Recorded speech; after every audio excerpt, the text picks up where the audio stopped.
Depuis plus de 160 ans, l'ascenseur a changé notre façon de vivre au quotidien. Au travail, dans les commerces, les lieux publics, à domicile.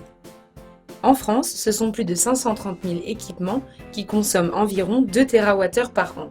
Ceci est équivalent à la consommation d'une ville comme Strasbourg. Actuellement, la moitié du parc français a plus de 25 ans et certains d'entre eux, un quart du parc, ont plus de 40 ans. Ces appareils des années 60 consomment chacun 3400 kWh par an, soit 5 fois plus que les appareils récents qui ne consomment que 650 kWh.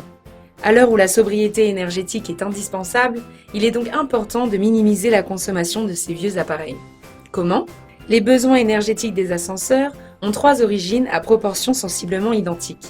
L'éclairage, l'entraînement et la commande. En éclairage, passer des ampoules à incandescence avec éclairage permanent à des technologies basse tension ou LED asservies au déplacement donne la possibilité d'obtenir 90% d'économie. En 2 années, l'investissement est rentabilisé. De même, on peut intégrer des technologies sobres comme les systèmes d'entraînement sans réduction ou mettre en place des solutions qui gèrent instantanément la consommation électrique aux conditions de chaque déplacement de l'ascenseur. Ceci permet de réduire drastiquement la part de la consommation électrique liée à la commande de 50% et à l'entraînement de 60%. C'est donc un bénéfice immédiat pour l'environnement et pour sa facture énergétique. Aujourd'hui, les dernières évolutions nous permettent aussi d'avoir des ascenseurs autonomes par une alimentation en énergie renouvelable, éolienne ou solaire.